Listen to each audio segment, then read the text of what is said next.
I look around the room and I saw kind of like middle-aged, mostly white, middle-aged people looking a little bit tired and not very excited about life. And it's something like a thought occurred to me. I said, like, if I stay here, that would be me in 20 years. I can see the vision of my future. That would be me in 20 years, right? And the next day, I decided to go back to Vietnam. I mean, people in Vietnam, they know you. You're well known. I would say one of the legends in Vietnam in the entrepreneurial space. But for people who don't know you, just passing it on to you, how would you introduce yourself? I would think that I would say to the people who don't know me that I'm a lucky, normal Vietnamese guy who grew up in Vietnam, had a chance to go overseas to study and came back here. At heart, I'm a gamer, so that's why when I and my friends founded VNG 22 years ago, it's a gaming company. Yeah. And then I became a technology guy, and now VNG is I would say the leading technology company in Vietnam with so many business and product that we do. So we proudly serve, we would say, everybody in Vietnam even on a daily basis. So we have Zalo, obviously the most famous one. We have a gaming business. We have fintech business. We are building our AI and cloud business, and we have a lot of experiment going on. That kind of like a short story. If you ask me, I'm kind of like, I can say that I'm a gamer, a optimist, a builder, and a people person. I think there's so much to unpack, Yeah. But very quickly, are you still a gamer or are you too busy now? Okay, it's funny enough because I used to play a lot of game. I think that I mean the funny story when I reflect into the journey that we have, and I said to my colleges and my friends that we are kind of like the PC generation of Vietnam, because I still remember the first experience I had playing games on a PC, Prince of Persia. I think that for most of people listening to your podcast, most of them don't know. I don't know, yeah. Right? But that's one of the very, very early famous kind of like game, and it blew out my mind, our collective mind, our generation away that time. And then obviously we play a lot of PC game. We grew up kind of like, carrying our PC around for the LAN party to play Warcraft 2. Mm-hmm. And when I get to Australia for my undergrad study, I think that we spend a lot more hours in the computer lab playing games than actual study itself. So that's why when we founded VNG, the first slogan of the company is actually buy gamers for gamers. So we really, the fundamental thing that we wanted to do at the time is we believe gaming is this amazing thing, and we want everybody in Vietnam playing it. But now I think that the game that I play on a daily basis, funnily enough, is the mini crossword in New York Times. Mm-hmm. That is something that I want to keep as a track. Okay. So I just played this morning, so I want to keep a track. I think that I got into 4 years already playing the mini on New York Times. Mm-hmm. Occasionally, now I still play some games, but mostly it's the kind of like the VNG, the games that our game business publish, and some of the games that we develop, but just like, play testing it. Yeah. But I lost the enthusiasm to really kind of like, waiting for a game title to come out and say, oh, this is something that I have to, right? Because, that was, I don't know, maybe like a 10 years ago thing. But now I'm just like, okay, I'm gonna play, but I don't have that excitement anymore. Yes. Maybe I'm getting old. You now play bigger games, the game of business and the game of life. Yeah. I don't know, yeah. So I think there's a lot to unpack, and I see a man who runs a very multifaceted business across social, gaming, AI infrastructure now, fintech even. Yeah. And we just said off camera, you're very into sports. You started that journey a little bit later in life, but very intensely now. Yeah. And so I think there's a lot to unpack. Maybe less talking about VNG, but more about you as a person. I think that would be very interesting to say. And off camera, I already asked you what is top of mind for you these days as someone who is in so many areas of life, so many industries. so many interests, right? So how would you, say it on camera? What is top of mind for you these days? Just to set the context of this, and then we go a bit deeper. I think there's a multi-layer to it, right? I think that number one for me, when I talk to you about the three things on my mind is more or less kind of like linked to work, because that's the context I'm thinking you're asking me. Yeah. But now I think that like everybody, not everybody, but I think for people who curious about life, we only ask the questions fundamentally of like who we are, what we're here for, what is the purpose, what is the journey. Very philosophical. I mean, in a way, right? And I think that kind of like for me, that's the fundamental of life. And one of the I would say most frequent advice I given when asked is to kind of like try to think about what we want in life. I mean, it sounds very simple, but I think my normal kind of like experience that is when you actually ask someone that and then ask that person to really write it down, that become not a simple and easy exercise anymore. Yeah. And I think that when people have to really think deeply about what they want in life, and not something superficially, not something that kind of like you were told by people around you, by the society, but ask that question deeply. And that I often advise, right? That is how you really start to truly go to your own journey. And number, like, especially for young people, right? And even for my children now, they're approaching adulthood. And also, but number two is that those answers can change over time because you're changing. We are changing as people, obviously with experience, with the knowledge, with the journey that we go. And then also, as we mature, as we hopefully gain some wisdom in life, then we can answer that question deeper. All right. So I think occasionally we need to really think about that and review that and kind of like, so number one for me, that kind of like that, how, I often reflect and kind of like think about that. And on top of those kind of fundamental questions, then you kind of start to build different blocks of your life, right? Like, what kind of, like you say, interest, what kind of, relationship, what kind of things that we pay attention to, invest our time. I mean, like, and then work is one part of it. And then like on work, then there's a number of things that you want to do. Yep. And then also the interesting part is how to see the connection of all the different parts together. Like, for example, you can kind of like, feel that VNG is a very healthy company because sport is a big part of my life. I mean, like living healthy and living well is one of my fundamental values.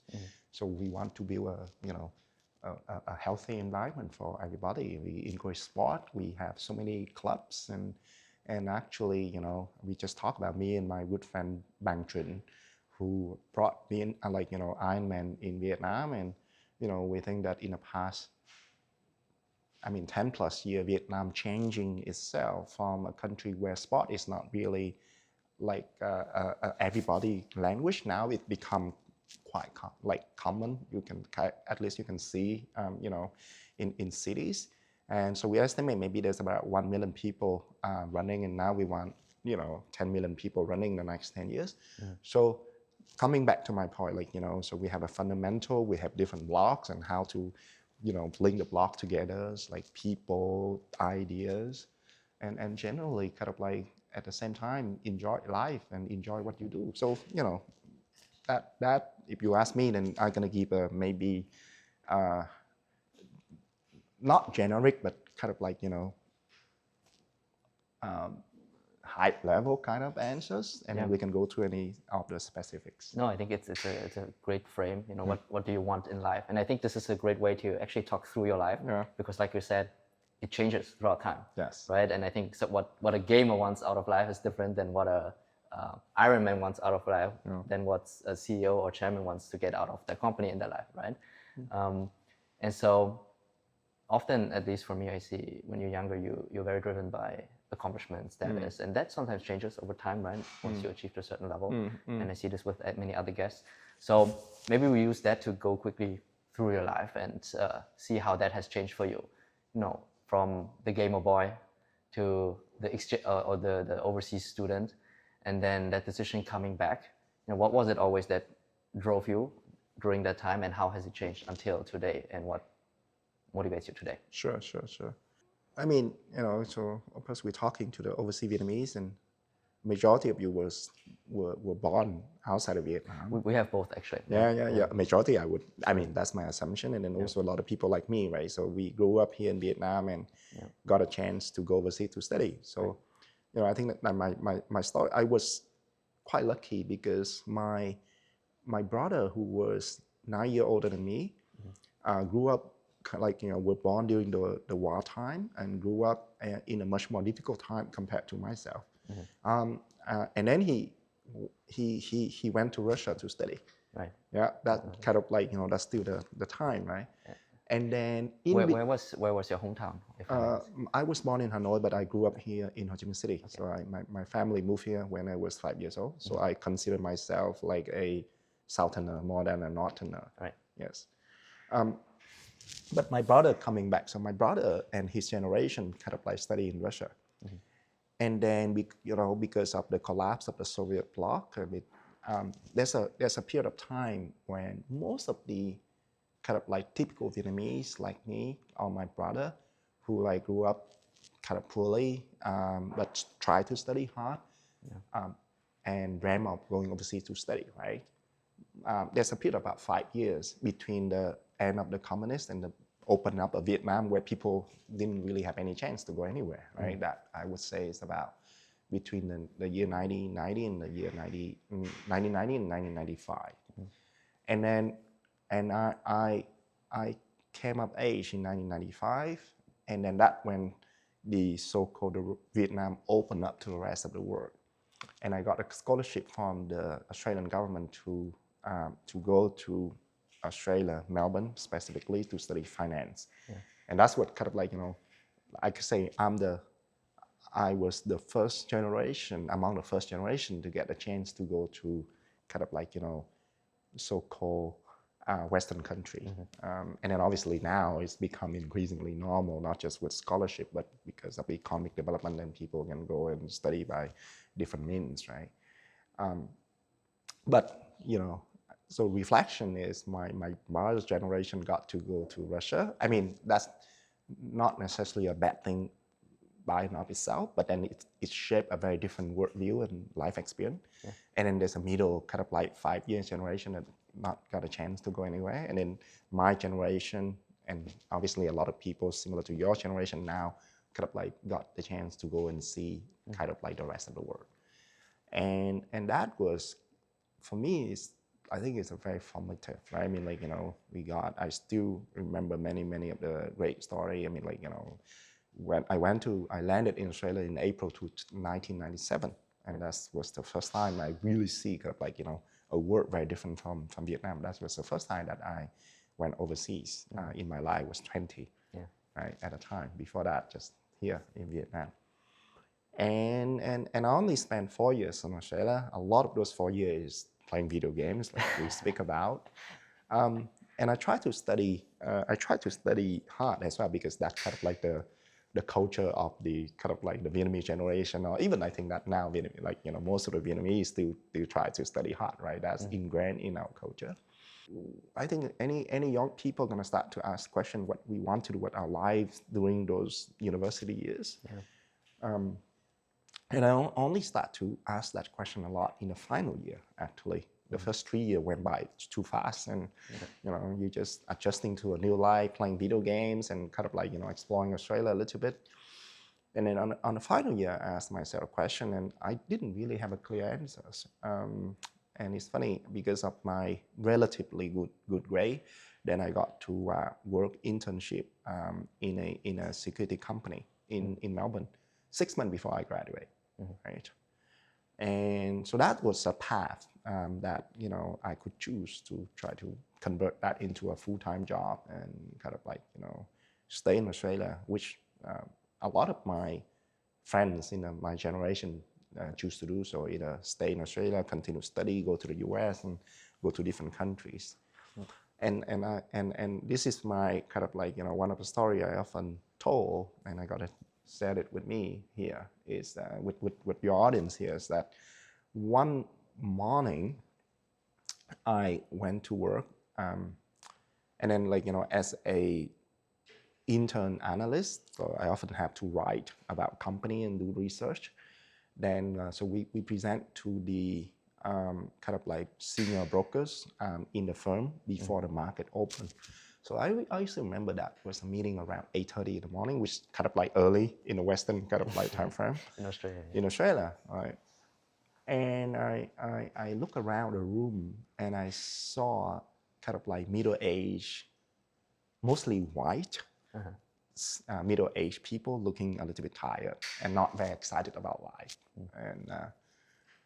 And it's something like a thought occurred to me. I said, like, if I stay here, that would be me in 20 years. I kind of like, I can see the vision of my future. That would be me in 20 years, right? And the next day, I decided to go back to Vietnam. Wow, okay. Yeah, I decided to go back, and a week later, I came back just in time for the Tet, and then starting to find a job. And then on the way back, I said, okay, I didn't really know what I gonna do, but one thing I kind of like know, right? I mean, like like many of us, reading all the stories, and then one of the story kind of like stick to me was the story of Hotmail, because Hotmail, the email provider. The email providers, okay. That equivalent to Gmail, but then that was 30 years ago now. Yeah.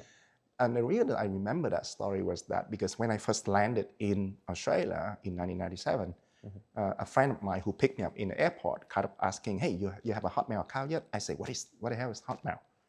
I mean, I have no idea what it is. And he said, oh, that kind of like a free email that everybody can have. And even the concept of free email was very strange for me, right? 1997, Vietnam didn't have internet yet. We have like local, some local internet service that you have to dial up and you just play yourself within like a small community. It's kind of a very small version of AOL in the US in the very early days. And you can have your email, you can register for your email address, but only the people within that network can send, and you have to pay money kind of like, every month for that email address, right? So the concept of Hotmail as a kind of like free email was, I have no idea what it is. So one of the first things that my friend helped me is to register for a free Hotmail account in a day when I landed in Australia.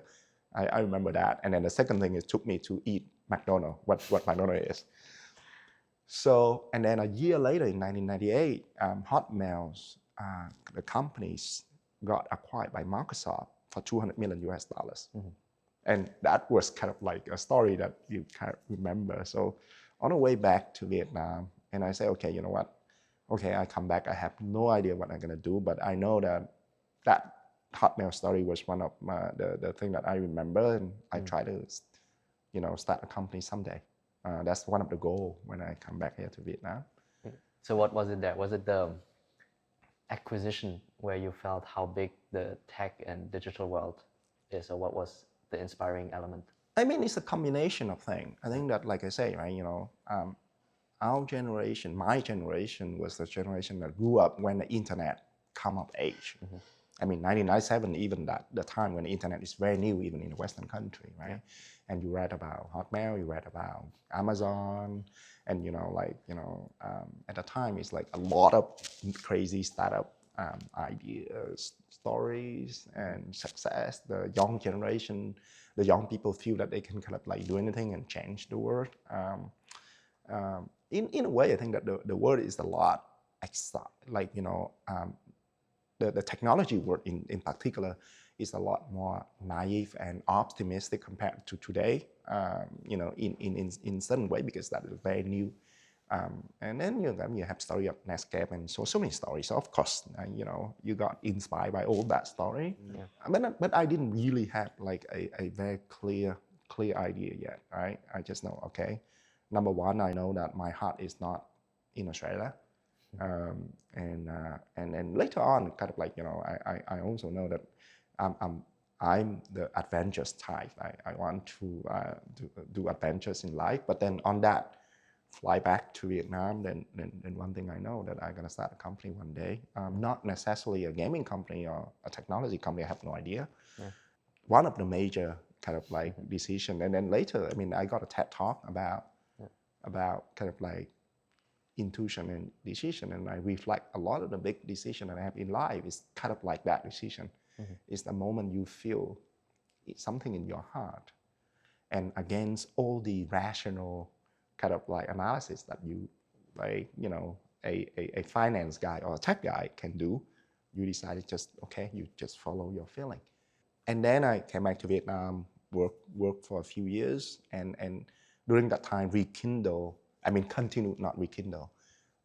continued my gaming passion. I went to World Cyber Game in 2003 as a kind of like a Vietnamese team members, right? So play in the so-called like very early esport, kind of like, it's called World Cyber Game. Back then, it's kind of like Olympic of video games. Yeah. And I got I said, I still remember, I said, this is the best time of my life. I'm the guy who grew up 10 years playing video game. I got to go and play in the biggest gaming competition in the whole world. Yeah. It's so fun the whole week in Korea. So was this your job as well at the same time? No. I work in finance, right? I work in finance. Just quickly to bring that together, like why did you decide for finance at all? If you were so passionate about gaming, wouldn't be... No, because I went to Australia to study finance. Okay. Yeah. So came back and naturally I choose a finance job. Yeah. And how did you choose to study finance? It feels... I mean, I think it's kind of like I got a scholarship to do computer science and finance, and then like I remember asking one of my teachers like which one should I choose? I mean, because at that time I think that in 1996 when I got a scholarship, the idea of both finance and computer science is still early and not very quite new in Vietnam, right? Because if you remember, like Vietnam just opened up like a few years before that. And then I was kind of, obviously I spent a lot of time with the computer. I learned how to even like program, simple program on Pascal at that time. I still remember installing Windows 95 when it came out. I mean, obviously bootleg, not the real building in Vietnam. And a lot of experience. But then my teacher kind of like said to me that, go to finance because with you're good at both math and kind of like the social skill, right? So the impression at the time was like the guy who choose computer science more like a geeky side, but I'm a very social person. I love to read. I love to make friends, and that's my teacher advice. And I said, okay, it sounds like it, so I just choose. I have no idea what finance is at the time, right? In Vietnam, we have no idea. So coming back, I mean, like I work in finance in Vietnam, and I got a chance to went to the World Cyber Game. And after the World Cyber Game, then I said, okay, I said to a few of the friends that went to the event together in Korea, let's like kind of like set up our own PC game room so that we can play game to have fun, right? So together we built like a PC game kind of cafe, like a internet cafe to this mostly to play games. Yeah, was this here, Ho Chi Minh? In here, Ho Chi Minh City. Yeah. And we kind of became a little bit famous because obviously we have the best gamers in Ho Chi Minh City to come and play with us. Yeah. And that led, and one thing to another that led to the foundation of VNG, which is the original name of VNG. In 2004, and the rest is history. How did you then transition from gamer to entrepreneur? How was that shift in your mind? I think it's I like number one, I did have a goal to set up a business one day when I came back to Vietnam. And then second thing, I think that in a way when you work in finance and the business of the language of business become natural to you, right? You have to kind of like learn about strategy, business operation, because all that lead to numbers, lead to analysis, lead to valuation, lead to M&A deal, and so on and so forth. So those even I worked in finance shortly, only for 3 years, but I also learned a lot. So those kind of like, the passion for game, and the acquisition of the business skill cultivate into the foundation of VNG or VNG in 2004 when I was 27. Yes. Tell us about the journey from café to VNG to today. Yeah, I think it's, and I mean, number one is we were extremely lucky. The first game that we ever launched in Vietnam become a blockbusters. Like many of you who didn't know that game was called Volume Trinky. And the reason I choose that game because I grew up reading like Truyện Kiếm Hiệp, like the Chinh Dung novels. So it's like basically martial art, kung fu, the kind of like heroes and stuff. It's kind of like the equivalent of Lord of the Ring and of all these fantasy kind of like Western novels, but in a Eastern settings, right? I'm not sure whether you read any of them, but for me, I grew up kind of like with that kind of not junk food, but like kind of like entertainment for the mind, because we didn't really have any other entertainment form. So that's why I choose a similar theme game for when we launched, and that turned out to be a very lucky bet, because not just me but generation of Vietnamese love that kind of like fantasy, Eastern fantasy, right? So it's become a blockbuster when it came out.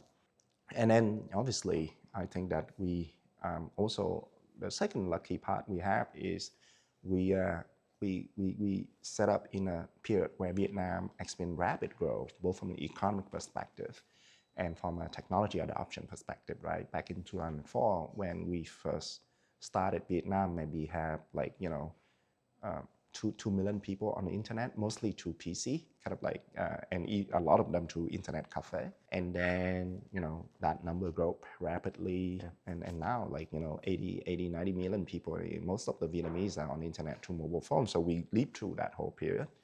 And we also lived through a lot of the technology kind of like change, right? The PC and then the internet and then mobile and then like, gaming, online gaming, mobile gaming. You have e-commerce, you have social network, you have like, mobile kind of like, all the mobile companies. So we lived through all of that. And I think that, both as a gaming guy, as a gaming spirit, and then as an entrepreneur, we try to do the thing that we think we can, and we failed many projects. But what ended up successing over the years is what VNG is today. Right? We still preserve our original gaming business. We have Zalo, we have our fintech business, ZaloPay, and now we're building the new things. And I think, it's going to be very hard to sum up, but for me, again, it's the same kind of like philosophy, right? Understand who we are, what we want, like, and then just do things, and then, and keep the perseverance and keep the spirit, and then continue the journey. And luckily our journey, we of course we have ups and downs, we have moments that we think we're gonna die, but we still around today, 20 years later. I love that, and I think we get more and more of your core philosophies slowly out of you, and I think that's very interesting.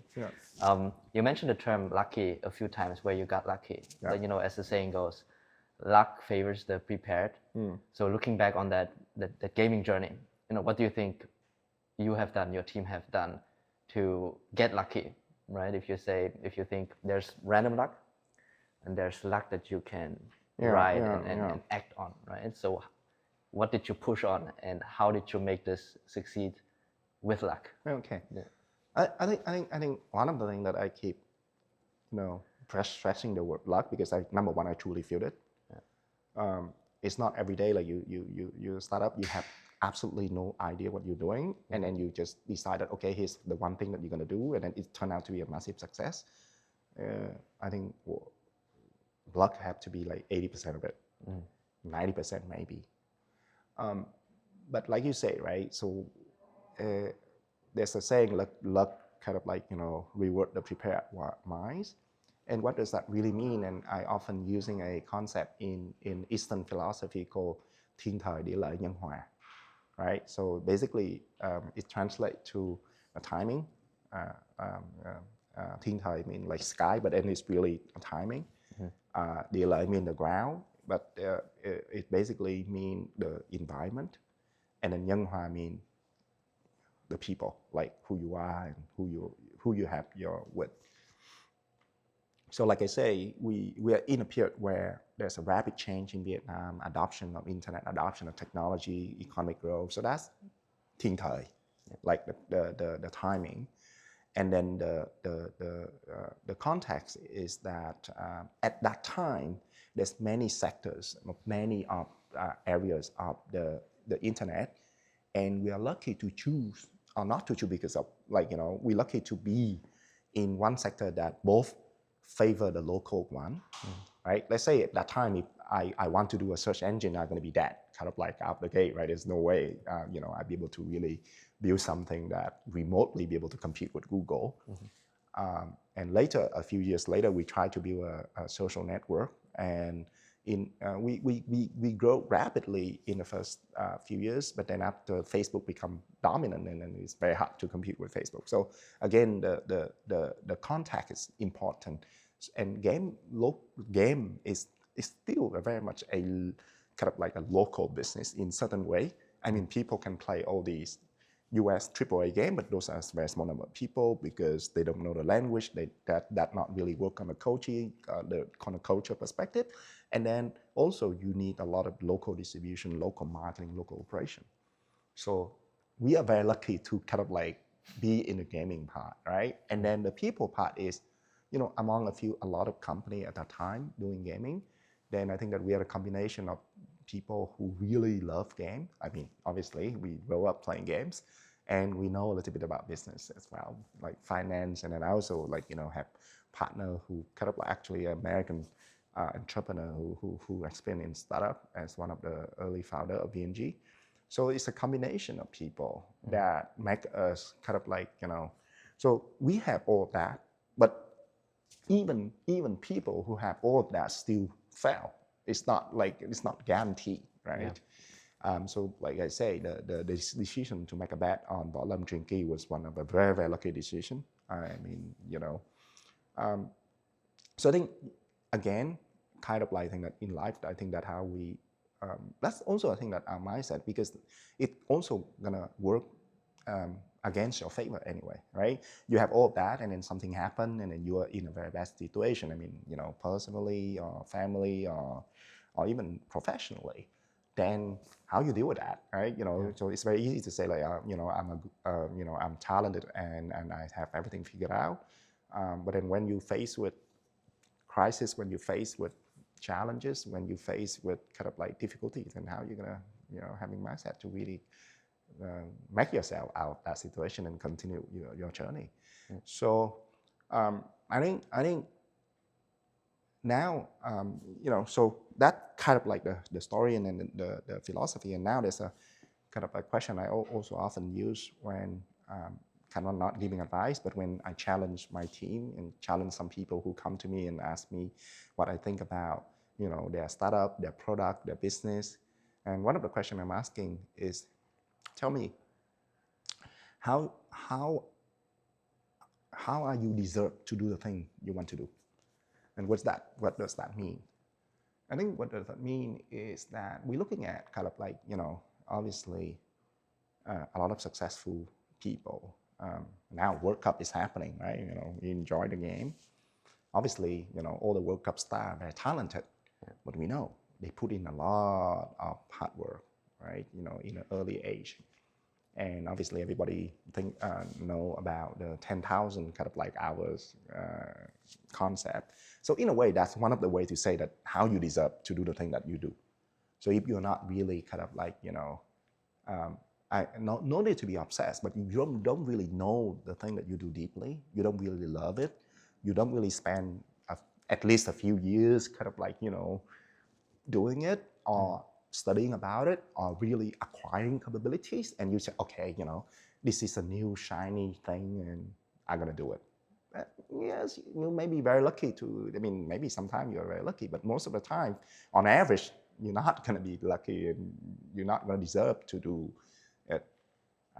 So I think those are the questions I'm often challenge people, like why you deserve to do the thing that you want to do.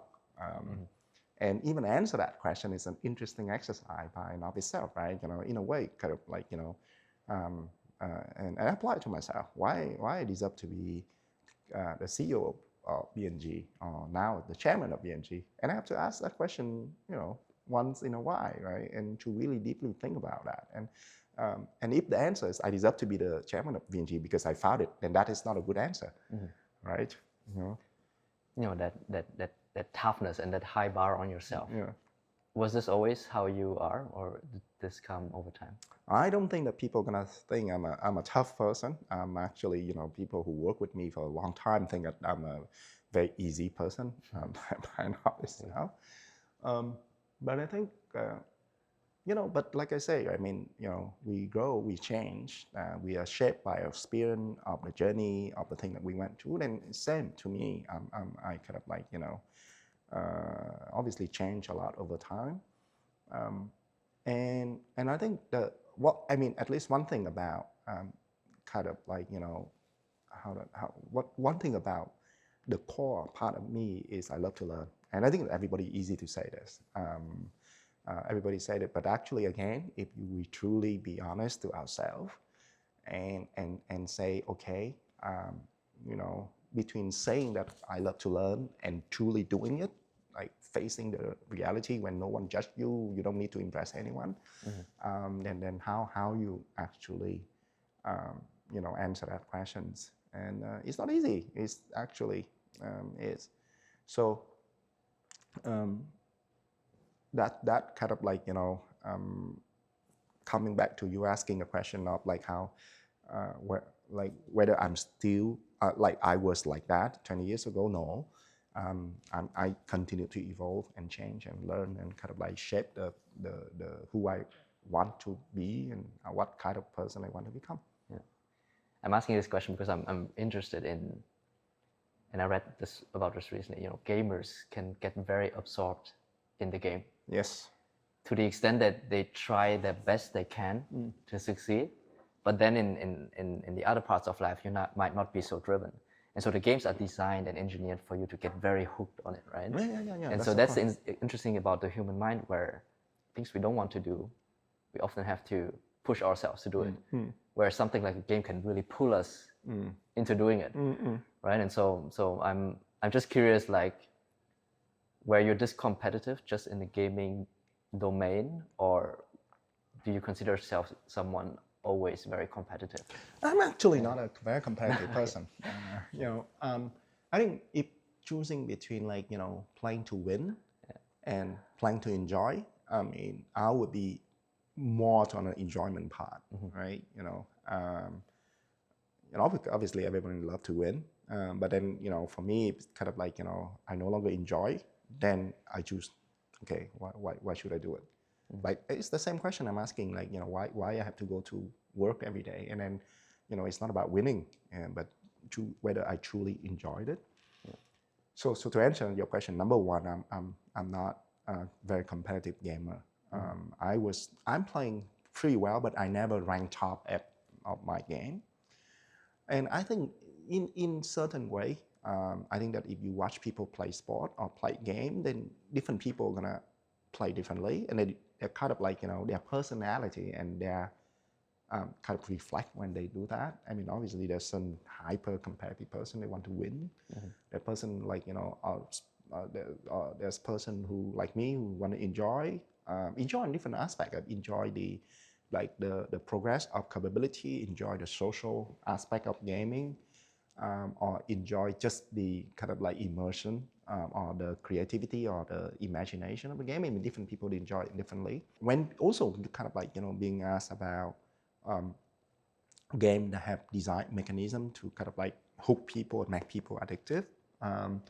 And that's true, but at the same time, there's certain people who be able to not just play the game, but see the meta of the game and rise above all of that kind of like, design and kind of like, basically kind of you observe the game from above. It's like, one of the philosophy that I like, one of the mindset that I have as well. Like whatever you do, you try to understand it deeply by both doing it and then kind of like learning about it, and then you look at it not as attached to the the object or the thing that you look itself, like many things, right? And then you can really have clarity and you really enjoy it. So like for me, when I play game, I remember like some of the most flow state like experience I had is actually I feel I'm not playing like most of the time I use this analogy, the game playing you for most of the time. But then when you truly play the game, then it's actually feel very, very, very satisfying, very, very good. And then it's, again, it's applied to different aspects of gaming as well. I mean, of life as well, not just game, right? Work is obviously a big part of it.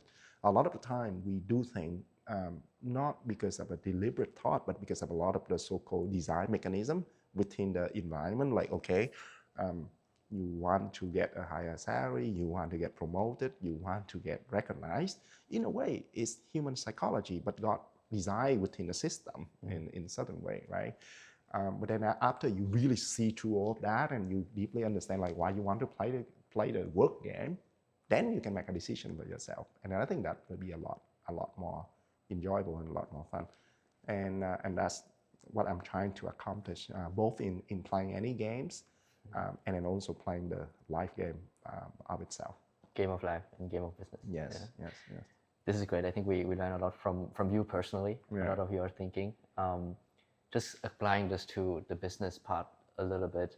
You run a few business verticals and you've made bets over the time span of your career here. And you said you should be earning that right or that position to make those bets and to launch products. You've done Zalo, you've done gaming first and gaming Zalo, first, and then the pivots you had were Zalo social, fintech, ZaloPay, and then now you do Green Note into AI infrastructure. How did you earn the rights to make those bets, and how scary were those bets for you? I think the earning part. I mean, so obviously, number one is to really keep having that excitement on new things, and not just for myself, but then for the people around me, right? For the organization, and convince people, hey, we should do this thing. I think one of the things that very different about VNG compared to most of the Vietnamese business, I'm not saying that we are the only one, was that we are very Western-like in a way that the fundamental belief is people should do the thing that they really want to do, not because they're told to do. So I got a reputation of very good convincer, like people to be able to convince people, because I never wear the hat up. I'm the boss, I'm the CEO, I'm the chairman, then you do what I told you to do. I always kind of like trying to excite people, give people the emotion and give people the why, and after that they do it, and then So coming back, I think that is number one. The earning the right is to in a way I'm in a leadership position, then I need to continue my studies and learning and say, okay, this is what we believe the world going to move to. Let's do this, and basically gather people to climb new mountains. That kind of like one of the analogy that we often use in VNG. And the second part, I think, earn the right in a way that is, I mean, obviously, starting something is not the most difficult part. The most difficult part actually going through all the challenge of doing it. And then I think that as leaders, we need to be able to have the courage to face all that challenge, and together with all the people, the college and your partners, solve those challenges, overcome those challenges, right? Sometimes we solve it, sometimes we couldn't solve it, and we accept failure, but it's okay. We can always start a new climbing, a new journey. So I think the emotional courage. Also, that's the second part that I kind of like earned the role. And then I think the third part is, I mean, it's different depending on person, like, you know, your skill set and what you do.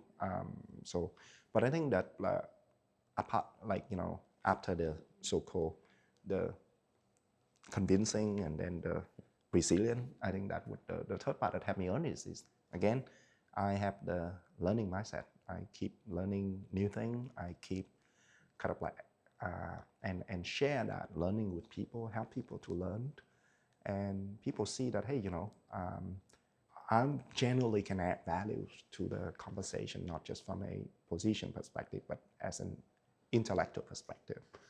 And that kind of like, you know, that's why I hope, you know, people still want to work with me.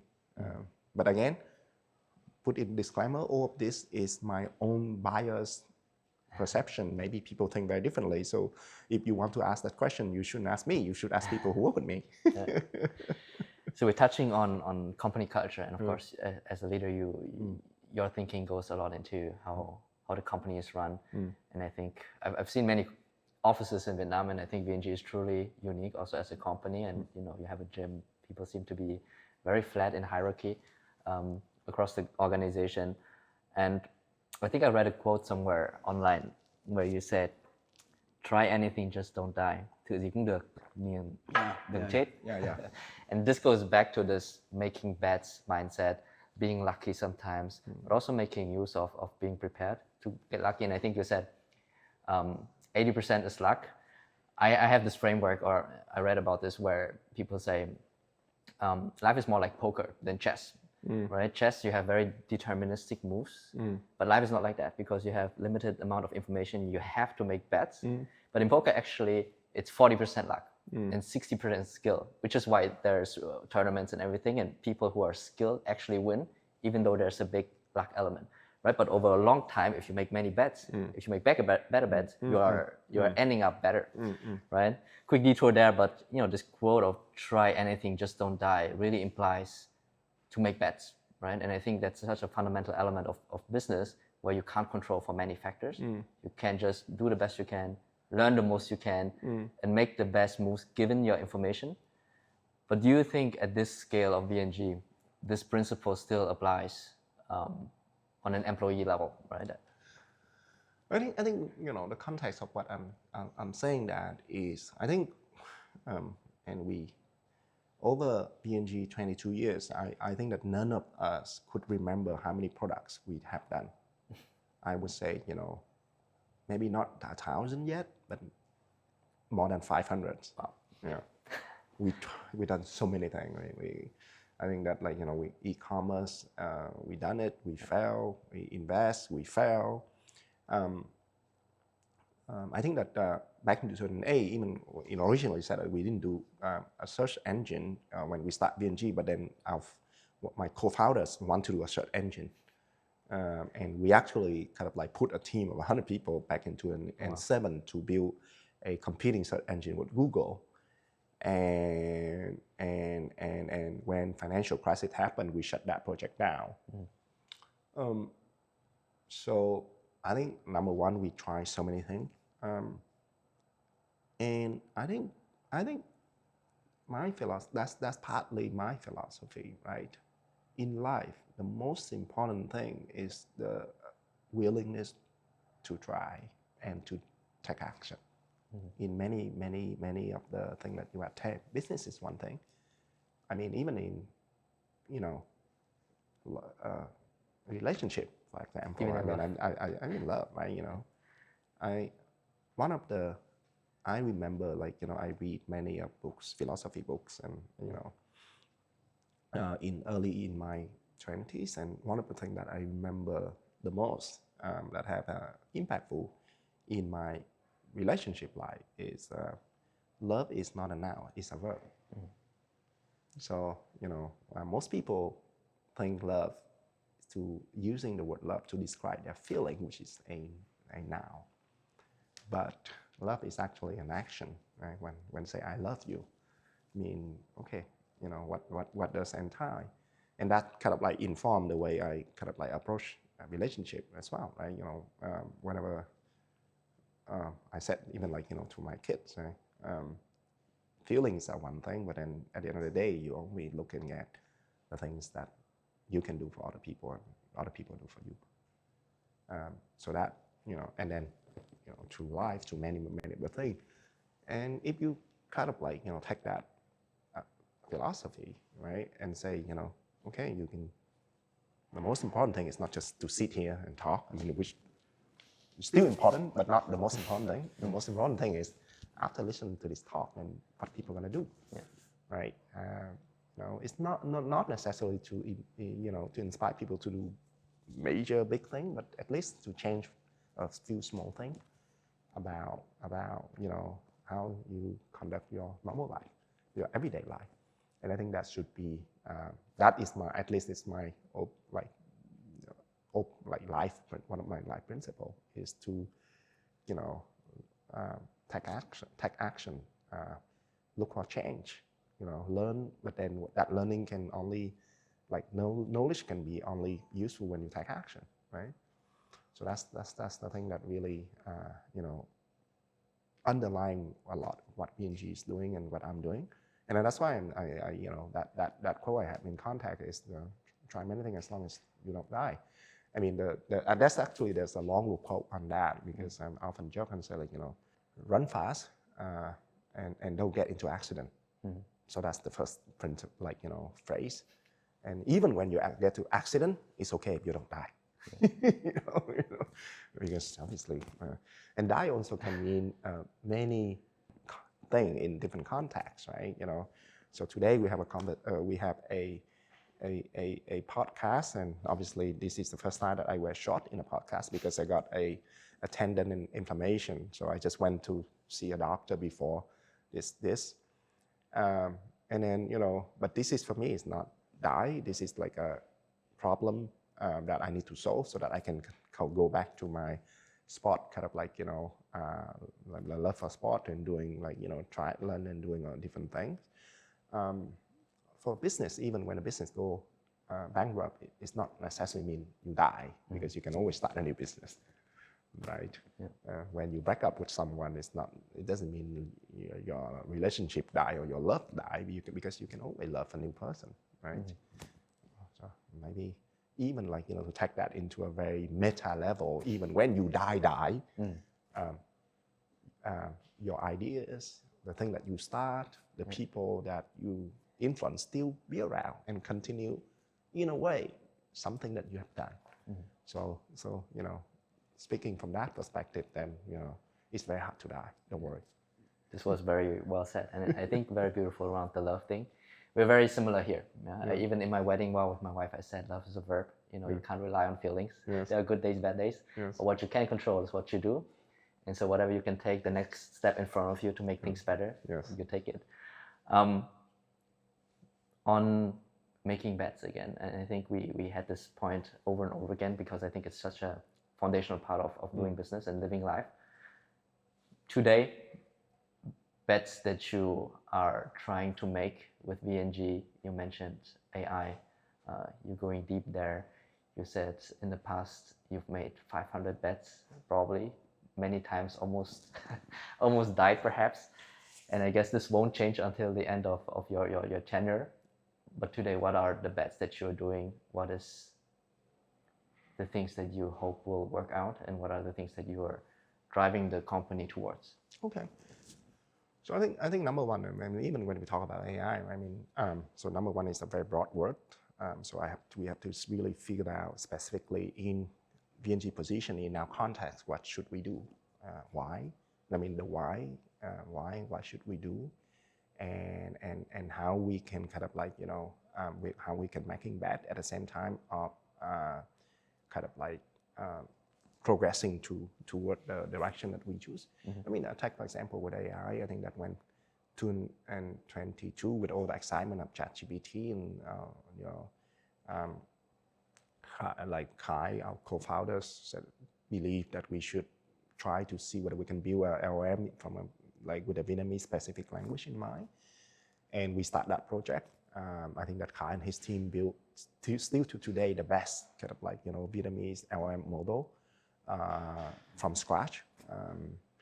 But I think after 1.5 years doing that, and we have like a review, and we believe that we would not be able to really continue to scale that effort and compete on a global perspective, because this is like a global kind of like arena now from an LLM perspective.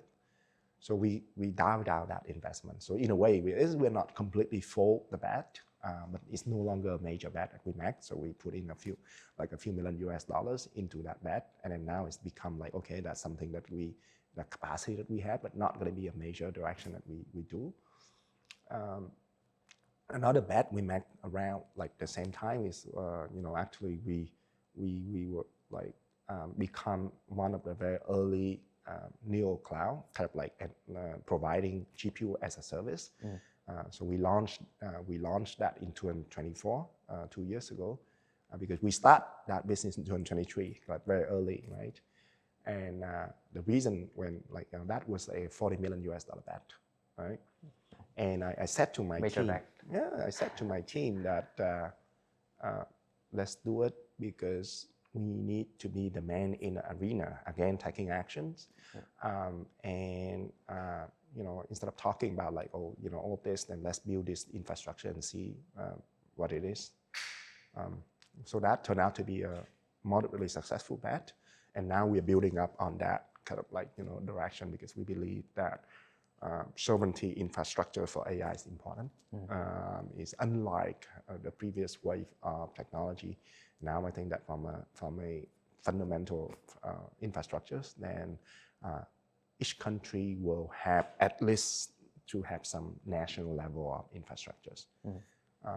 For data perspective, for access to technology perspective. Obviously, everybody know about the story of Fable 5. The US government turned off that access for a couple of weeks. And what happened is, again, this is a story I just shared recently with some of my friends. The day that Fable 5 came out, I wake up 6 a.m. in the morning, and that was the day that I skipped my workout because I want to spend as much time as possible playing with it. Right? And I was so excited. I'm like, oh my God, because I see clearly the difference between the previous generation Opus and Fable 5.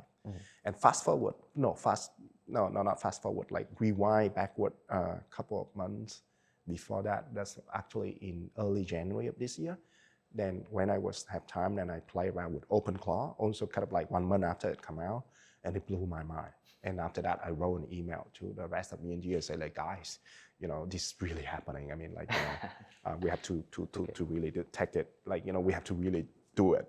So I was so excited about Fable 5, and then on Friday, it got turned off. I was so pissed off.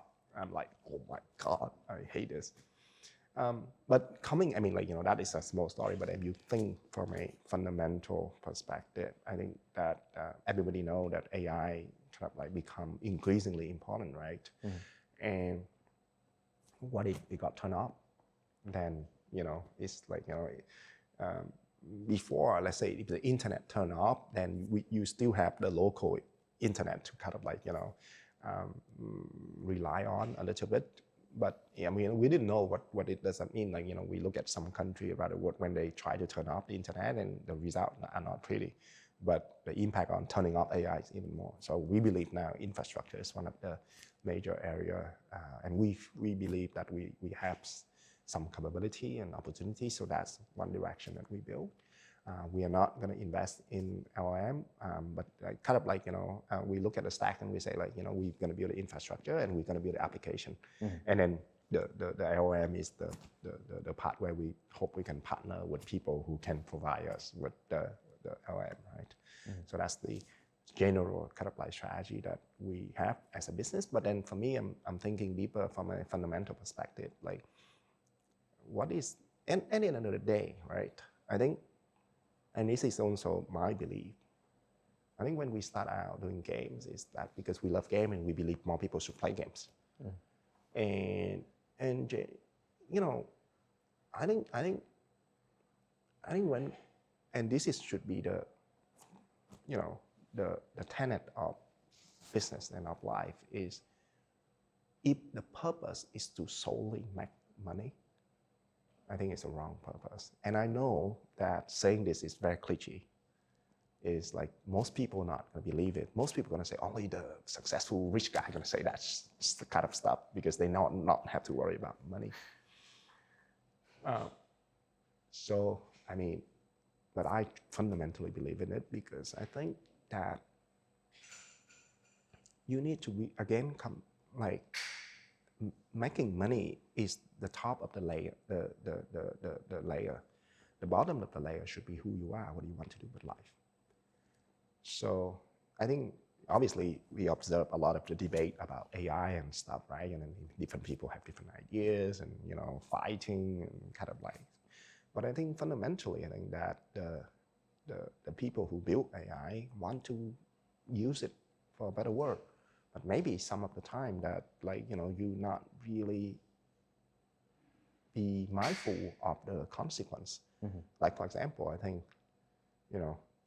I mean, I can put it on podcast. I don't like Facebook at all because I think that the company started out with a genuine feel-good philosophy, but over the years, for various reasons and purpose, I don't think that Facebook is the net positive for the world and for the user at the moment. But then it seems that the companies continue to push the be good, but then the actions are very different. Yeah. And that is the lesson that I have to remind myself every day, right? Because again, in any position, you can easily forget that. The thing that I'm learning and I'm doing and I'm thinking and I'm experimenting and I'm working is to figure out how to continue to build technology for good, to truly to be good. And I think at the end of the day, it's I hope you and your team walk around VNG campus, and for us, I think that this is the product that we are proud of, not just because it look beautiful, not just because it have the gym or so on and so forth, not the features, but the fundamental part is we want to build something that we feel proud of. We can say, hey, this is truly unique and this is truly adding values to people. I think that many people come here and they got inspired, right? Mm-hmm. And that's what we want to all our product, all the stuff that we do to be. So, that's why I'm kind of I'm learning every day, and then also pushing our various team every day to do that, balancing the need of business with the fundamental question of who we are and what we want to build. You said before the podcast, you hope to be in this business and game for 25, 30 more years. And I hope this for you, certainly. Mm. But when you get there, and looking back on VNG and what you accomplished, what do you hope the impact has been with VNG, and what do you hope people will know VNG and you for? Okay. I think we have a few. Let's come back to a very simple but important part of any business. Is what is your mission is. Again, who you are, what you want to do. In the early part of VNG, I think that we didn't really think that much about a mission, right? Just that time, we are the gamers. We want to play games. We want everybody to play games. Let's do a game. And then a few years later, we kind of have some breathing time. So we know that we can survive. We know that we have relatively good business. Then we are outside what we want to do next. I remember that back in 2007, that's when Kai, the father of Zalo, is also co-founder. Even though he joined later, but because of his impact to VNG, then we consider him a co-founder. We have a small group meeting and we try to say, okay, what we want to do. And we decided, hey, the internet growing rapidly, we should do more than game. And that's why we start to do music, we start to do news, we start to do social network, and so be it all the 50 products before. So Zalo actually the culmination of 50 different non-game products that we do before that.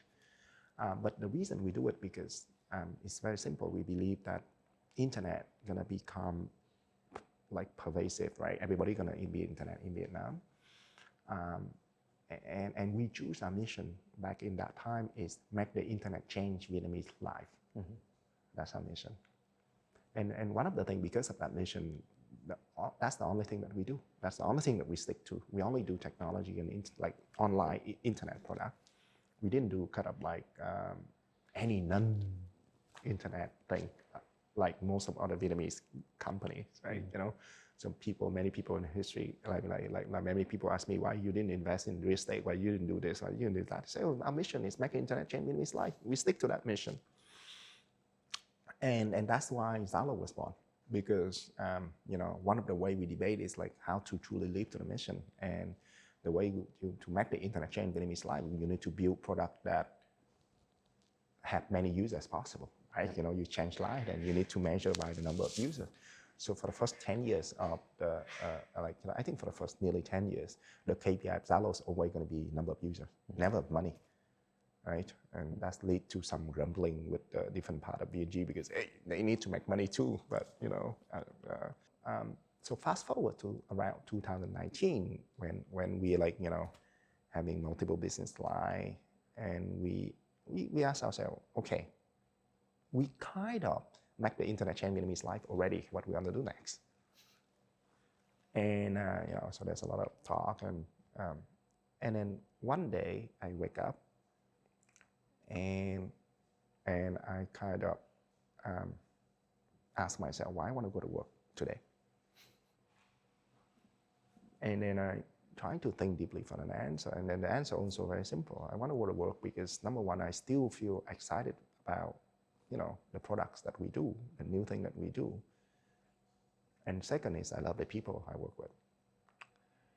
And then this come a realization for me that, hey, you know,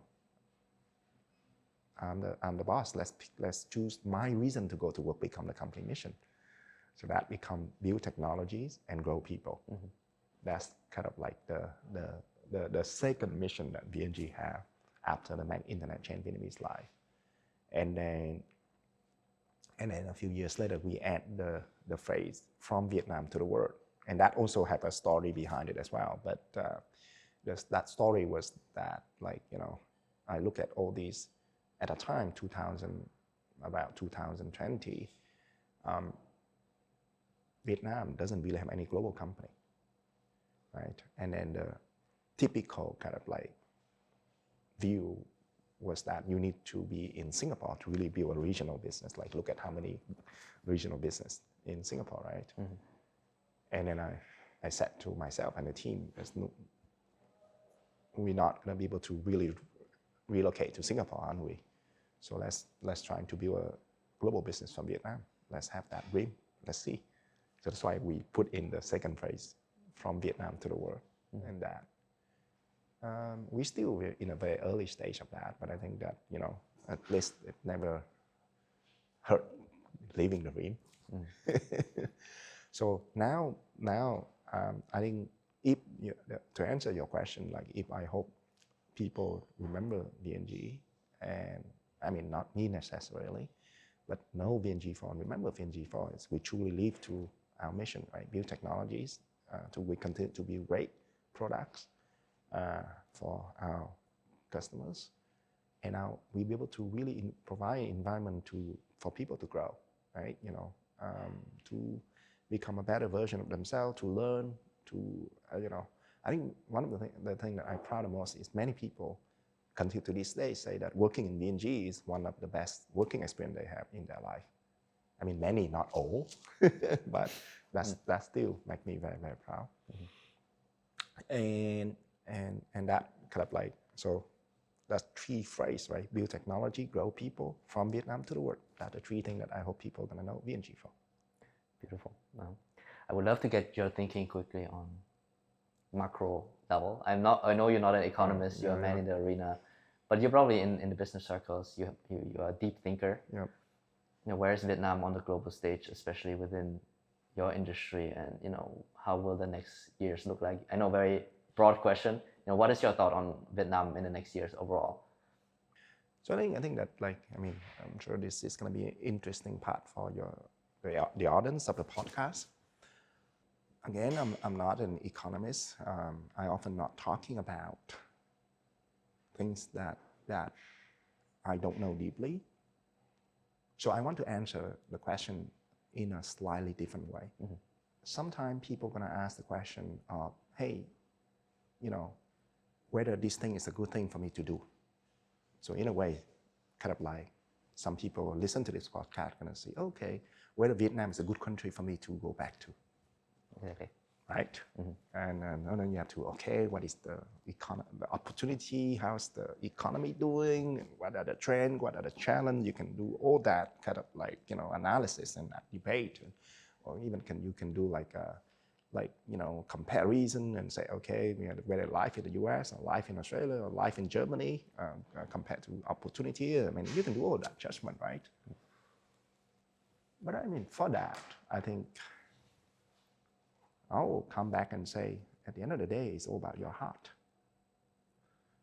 And I think the decision that we make a lot of the time is not rational, right? It's like you meet a Vietnamese girl, you feel in love, you fell in love, and you decide, hey, you know what, come here, and over time, people feel in love with the things around you. And I think number one for me, that's the most important thing. Whatever decision you make, don't worry so much about the logical analysis. Really deeply explore your heart. And a lot of the time, you don't have the answers. Then try again. You don't know until you try, right? So for people who still asking the question of whether you should move back to Vietnam or not, try. And that's never hurt to kind of go back here for a few years and kind of working for a corporate, working for a small, medium-sized business, or even do something your own, or like you doing your podcast. Mm. And then but then always trying to ask that question yourself. What is this? Who are you? What it is that you love? What it is that you want to do with your life? So for me, that's number one thing. Number two thing being is, the world, in a way, is shaped by people belief. When asking whether Vietnam is a good place, economy and so on and so forth, is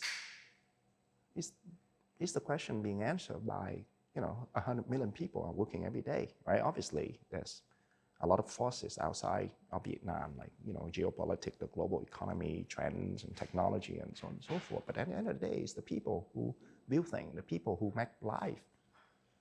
So rather asking the question of, hey, whether those things are good for me to do, ask the question, how can I make those things become better?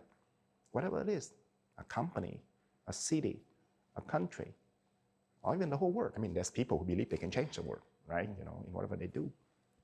And I think if we have that mindset, life going to be a lot more meaningful in that way, right? Of course, we may fail. Well, we can fail. We will fail. But it doesn't matter. I think that as long as we do things with the belief in the heart and we try to make life better, I think most of the time we're going to enjoy a life. And that's how I want to answer that question about Vietnam as a country. And you can read all you can about, so for me, that's how I approach it. Yeah. I can choose to live and work anywhere in the world, but I love the country. I love the people around me. I love, what we've done here. And I choose to make it better, despite all the difficulties or the so-called risks or whatever that we face. Because that's the price we have to pay for our choice, right? And you should embrace them, right? That's the tagline. That's the tagline, embracing challenges. That's how we can live life to the fullest, right? Yeah. A final question addressing overseas Vietnamese, right? You're not a Việt kiều. You spend time overseas, and you already said, follow your heart if it's Vietnam. But from an entrepreneurial point of view, if Việt kiều young generation, late 20s, early 30s, they've spent a few years overseas building their careers, and now they want to move back and build a company in Vietnam. From your own learnings, what would you advise them to go about this? And probably many will fail. As long as you don't die, and it's gonna be okay. Yeah, but any message you would have for people now, 2026, considering moving home and specifically building a business here, and being very blind to this dream, and actually this reflects a big segment of the community. Yes. People dream of this Vietnam dream, but they're so far away or so detached from the country that all they have is, I want to build something. And I think this mirrors what your sentiment was back in the days in your early 20s, right? No clue what to do. I know I'm passionate about gaming. I know I want to build something. And from there you iterate forward, right? So what would be your advice for the dreamers and the ones who dream about that Vietnam life and future? So my kids, living and studying abroad for the last 5 years, and I asked them, who are you? I mean, are you consider yourself Vietnamese? And they said to me that they're not sure. They're 18 and 16. And obviously, I don't know where they're going to choose to live and work in the futures. Again, remember that I'm typically not forcing people to do things that they don't want. I encourage people to figure out what they want in life. So even if I said to my kids right now, I said to them that I hope that someday you come here, because I'm always going to be here. I think to really, let's say, you as imagine it, imagine a scenario like you were someone who asking that question of should I move back to Vietnam? What is the advice going to be? My answer going to be consistently the same. Do two things at once. Take action so that you can figure out who you are, what you want. And then the most important thing is, as long as you start the first step in any journey, enjoy it, right? I don't think that we never be able to make the best optimal decision in life. I mean, even you can optimize for one dimension with, let's say, income. It's not necessarily going to be a good life in other sense. So I think we don't know. I don't know what would be the optimal decision for, thousands of people who asking that question. But one thing I know is that it's all kind of again, the mindset of embrace life and truly enjoy what you do, including the failure. And as long as you are a person who have that enthusiasm, who have that can-do attitude, who willing to learn, and fun, and generally a good person, you're gonna figure life out, right? With all the luck and the unlucky you can have in life. So, I'm not gonna say that, hey, for people who are asking the question, come to Vietnam. I don't know. Maybe that's not the best course of action. No, take that back. I say there's no best course, but maybe that is not the right thing for you to do at this moment. I don't know. But it's good that you having that question in your mind. It means that you are searching. You are not just accepting the status quo. It's similar to the, one of my favorite Matrix, the movie, right? Neo, asking the question, right? And then come to realize that real life is actually not as good as the computer-generated life. But hey, what you're going to choose? You choose the red pill, you choose the blue pill. But it's good that you keep asking that question. And so my only so-called advice is answer that question by taking action, however small. Right? Do new thing. If you come back to Vietnam maybe more often than you can, right? Make friends, try out. and or even explore the thing in the different part of the world or where you are. Maybe work for VNG 1 year or so. We are open, right? I think that we are open. Anh Minh, I think perfect final words. Thank you so much. We've learned so much from your thinking, and I think very consistent in how you think. Focus on the fundamentals. I think I love that so much, and I hope to engage you more with the overseas Vietnamese community and get VNG to the world, but also the world more to Vietnam. Hopefully so. Hopefully so. Right. Thank you. Thank you so much.